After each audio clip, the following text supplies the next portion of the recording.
That hill there, that's our target for this little mission. Oh yes, welcome to the History Hunter and welcome to our small explorers with the World War II time frame. Today we have a little special thing for you. This is a part of the Eastern Front World War II road trip that we did earlier. Thank you all for that incredible support to let us do that. Here is the scenario. This is the end of the war. The Red Army is coming thundering through Poland and they have one mission, and that is to get to Berlin, to get to Hitler, and the rest is, as they say, history. But we have one very special location area that we wanted to share with you because it was very important for what the Red Army could do, but the Germans also understood that, and there was some extremely fierce fighting going on there, and we want to share with you a very special little location. It's just a tiny little hill, but something very, very unique happened there, and we want to tell you that little story. If you want to help us out to reach more people, all you have to do is watch the videos in full. Don't skip. The YouTube algorithm doesn't help us out if you do that, or watch more of our videos. But now let's go back in time to the last days of the war and to this very special little hill on the Eastern Front. So what happened? Well, spring of 45, the Red Army was very eager to get to Berlin, and in March, April they started a massive advance. The Germans thought they could stop the advance, thought they could take care of business, but if you were looking that way, there were 2 million Red Army troops coming in, and of course they would be no match for, or the Germans would be no match for the Red Army. So the Germans, they dug in up here in these higher grounds, and what we will do today is that we will take you up there and we will see if we can find some of the features that are still up there, very, very visible even today, meaning trenches, foxholes, fighting position, machine gun positions. It's all there, but we want to take you up to one of the hillsides and see if we can show you the view from the top, and I put a little context into it as we go along. Eagle Eyes is such a trooper. He has been here once before when he was only 6 years old, so I couldn't walk too far with him. Now we are setting off to something really special further up here, and I'm hoping that he will enjoy that. He's been such a trooper, as I said. Never says no to anything, and he just wants to go. War is always about two different sides. So this is the Red Army territory. So you can imagine all the Russian soldiers, very young guys, being forced to come up here, and they knew that up here the Germans were waiting with their 88 millimeters. Some panzers, machine guns, all of that was here. Just imagine having to come up here during the thaw, very, very wet, cold, slippery, and you have limited resources regarding the manpower of the Red Army was insane. Millions of soldiers, but most of them walked by foot. And you have to come up here, and then you know that your enemy, which you do know are much fewer than yourself, but nevertheless your enemy is waiting right up there, and they are ready. And you also know one thing, that is that high ground means an advantage. And guess who had the advantage here? The Germans. Absolutely, Eagle Eyes, the Germans. They were up on each and every hill. So we are kind of backtracking, coming from the Taka side. And I wanted you to experience that. I wanted you to see how would it be to come up these hills. Tanks. The Soviets, they bombarded these hillsides with millions of artillery shells. I mean millions. Yeah. So they softened up special airs to get the tanks and all of that up, but they didn't find all of the positions, and many of the German soldiers here, they fought very, very heroic because they were outnumbered by the thousands, but still they kept their positions, and they said, this is where we make our final stand. Look there. There's a deer on the top of that ridge. 4, 5 deers. So what a historical site. Absolutely loving this. Just to give you a little perspective, see how steep these hills are. I think, how far down is it there? 25, 30 meters? Yeah, from here up here, if I tell you that this is flat, this is the inclination, at least like this. So that is why some of these positions were actually never attacked before, almost like afterwards, when the attackers come from behind, when they pass the German positions, because the Soviet leaders knew that this was very steep, but they also used a tactic. They kind of had too few weapons sometimes. So what they did, they gave one guy a weapon and 2 to follow him, and they were to fight to the death of the first one. Then the second one would take the gun, and just by having the sheer manpower, they could force themselves up hills like this. So that was just terrifying to think that, okay, here's a rifle. If you die, just give it, or next guy take it. And you can see how insanely steep it is. And just right there is the first machine gun position. Right here, that's the first closest German machine gun position. It's on the ridge. And as you can see, down here, that's the steep incline. And this is where the Germans were. And they were ready.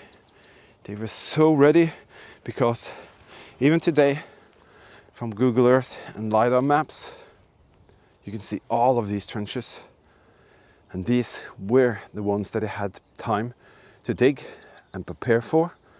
And all in vain, of course, because we all know the outcome of this. Nevertheless, this is where they dug in, and this is where they held on to their last breath, so to speak. So you can see here that the Red Army would very easily be able to advance here. But then again, they had to knock out these different positions, because the Germans knew that this would be a lead up for the Red Army tanks and vehicles. So that's why they put them on the flanks, on the sides, and they could take out that. So they knew they had the best advantage of the positions, but they also most likely knew that there was no way they would be able to do this. But they did it for the fatherland. They did it because they were ordered. They didn't do it because they wanted to. So that's a different story. This is the trench line that leads down to the different positions. You can see them very easy here. They're still here. And it's important to go to positions like this. It's important to go to places like that to share and learn from. And we thank you all, each and every one of you who are watching, subscribing, commenting. We thank you for all of you who donate to the PayPal thing and using the super thanks feature, this one here, which enables us to go out and find and share great locations with you. So this is a very special place. Also, we're going to share something really, really special with you over there as well later. So you're going to see a part of that as well. We're going to continue into the valley here and go up to the next ridge. This is a good representation of how and why. So you see the flatland here in between these hills. It's excellent to get up and westwards, and that is where the Germans took place. They had all of these hills, but just look at it. One hill is very isolated from the other. So if that is overrun, you're gone, you're dead. Nothing more you can do. And you can see Red Army would come up here, they would come up here, anywhere where the vehicles could actually run. And that is why this place was so important, because there was not just one highway you could use and put in like 50,000 vehicles. You had to spread them out in the terrain, and you have to figure out how to do that. And you can see when Eagle Eyes is going up there, there's another little valley there. But all of these hills, each and every one of these hills, there are heavy fortification lines on the top. And we're going to go to a place where there are some excellent trenches that we can share with you. So we're going to find one of these hills like the one that you see up there, and then we're going to figure out and see things from the top there. So what an incredible location. I hope you appreciate our effort. We've done a lot of work to get here, so thank you for your kind support. Again, we're in another valley, and now you kind of get to figure out how big this area is and how much work it was to be able to fortify all these hills, and how the Germans did that in so short time. I really can't understand it because there were so few people. But Hitler ordered everyone to go east. So they sent out Hitlerjugends with bikes.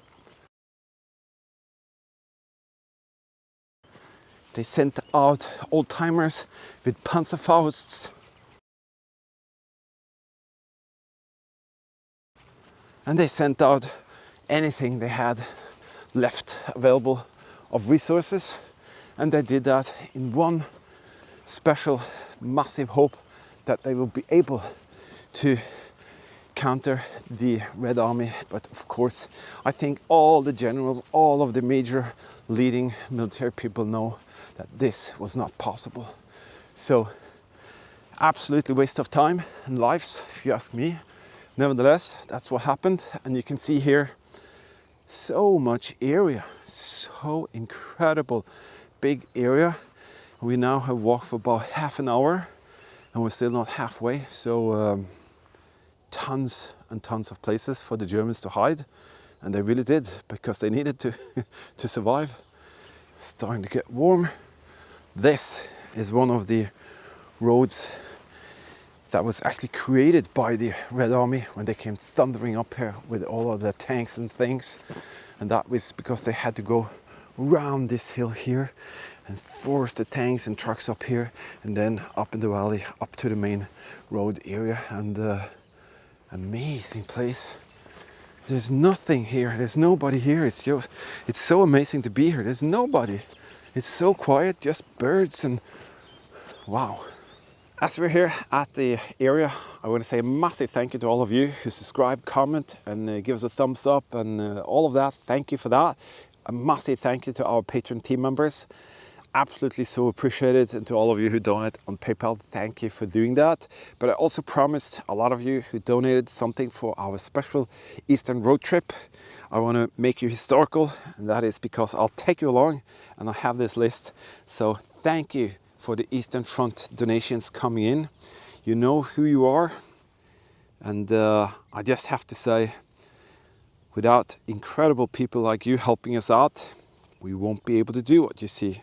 So now you have been at this incredible location with me in soul and spirit, and your donation made it possible. So absolutely thank you so much for giving us the opportunity, and I hope you enjoy what we are sharing with all of you. So we are here on this little hill, which is actually an assignment by itself. We really wanted to go here. Me and Eagle Eyes, we spotted this from Google Earth. So we wanted to see what that's all about, because it looks so pretty and it looks like it's a very important strategic position. So we're going to go to the top and we're going to see what's there. Oh my goodness, this is steep. It's not before you're on the slope here you realize how steep this place is. And again, whew, I'm breathing like a pig here. Again, you have to imagine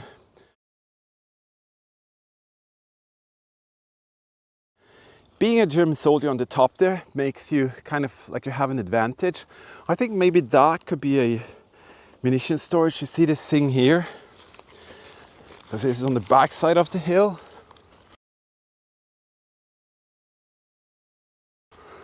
They really dug out something here. Yeah, this could have been a munition storage for all the activity on the top. Entrance here, there's not a crater.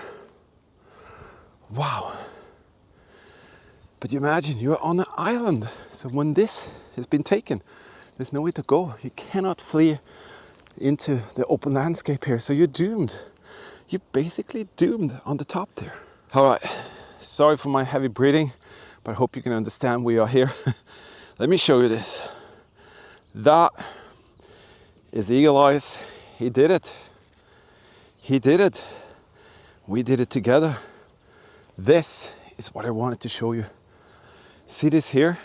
This is the last stand. And for me, this hill, it's a symbol of man, war, willpower, manpower, warfare, courage. I don't know. It just says so much. So the trench system here is everywhere on the top, and it's all pointing towards that valley down there. And some of these, I'm going to show you where Eagle Eyes are. That is a cutout that goes like in the front. That would very often be a machine gun position, and it just goes over and over here.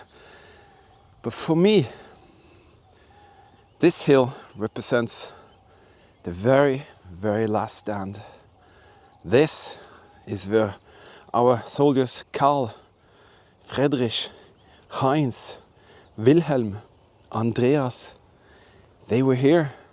Young guys, maybe just 17, 16 years old. Even Hitlerjugend was sent out here with a bike and a Panzerfaust. And all you had at your disposal were some munition, this trench system. But look at that. Where do you retreat to? There's nowhere to hide. And that's what I want, especially you and Eagle Eyes, to see. That if you man this position, you know exactly what's going to happen to you.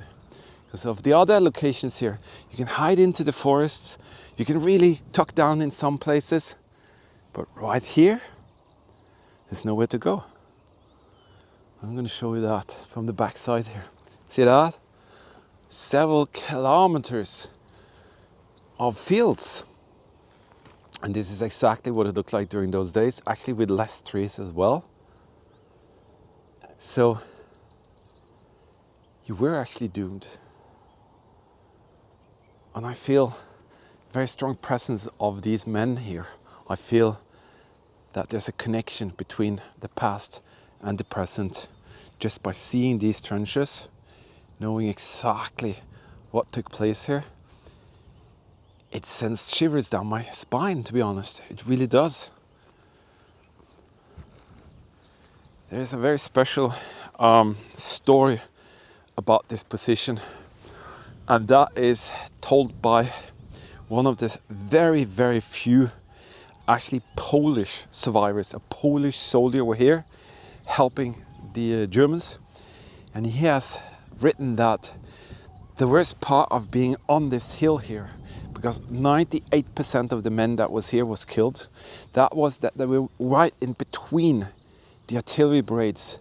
The Red Army was hammering away here all the way up to these ridges, and on those ridges, that's where the German artillery was, and they fired down towards the flatlands, towards the Red Army, and they could hear these shells passing over their head like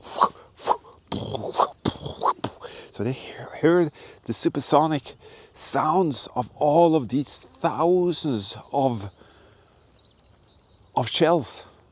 And that was for him the worst part. He survived by being able to return all the way up to a city further up here. And then he caught one of the very, very, very last trucks that was heading out of the area as a retreat.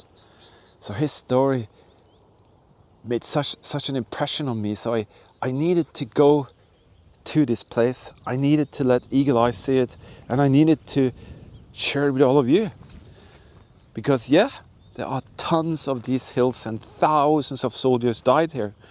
But this hill was called the Death Trap Hill by the Germans because they knew that right here there was no way back. There was no way to run, nowhere to hide. You were here and you had to fight till the death. And that is why over 98% of the men that they have kind of knew was here, the historians and all of that, they said this is exactly their faith. They died. And this hill was also surrounded. Troops came in here from the Red Army, in here, and then they attacked them also from behind. And this hill was also attacked a lot by aircrafts. So it is a very special place to be at, and I just so badly wanted to show exactly this hill, and that's why we walked so far to get to this specific position. What a very special location. These are about the only things you can actually still find out there, artifacts. Some of them are actually just laying around, but what a very special thing. And something very special happened as well. Me and Eagle Eyes, we were sitting there, and suddenly we had spent 20 minutes without saying anything, just looking out into the horizon. And suddenly, because my phone was in front of me so I could see that time going by, and I just suddenly heard Eagle Eyes said, after 20 minutes, he said, "Daddy, can you hear it?" And I said, "What?" "I thought you meant the birds." And he said, "Daddy, I can hear the artillery shells." And that really freaked me out, because I was sitting there actually kind of feeling the same spirit of these guys there in that desperate situation. And it was really death hill. There was no retreat, no way to get out of there. That hill was just like the top of this helmet, no way out. And that is exactly what took place there. And only a couple of guys survived. That Polish guy who were fighting with the Germans, he survived, and he wrote some details about that. That's why we wanted so badly to go there. And I am so happy that we did. I'm so very glad that we had the opportunity to share that with you. And what can I say? That's just history for you, and I'm very glad for it. Thank you for your very kind support. This Eastern Front World War II road trip, it brought us so many explorers, and we're going to share more with you. But you are the guys and girls who makes this come true. So thank you again for being here. Thank you for subscribing, commenting. We do appreciate each and every one of you. All right, we'll meet you out in the next one. Stay safe, keep smiling, and bye-bye.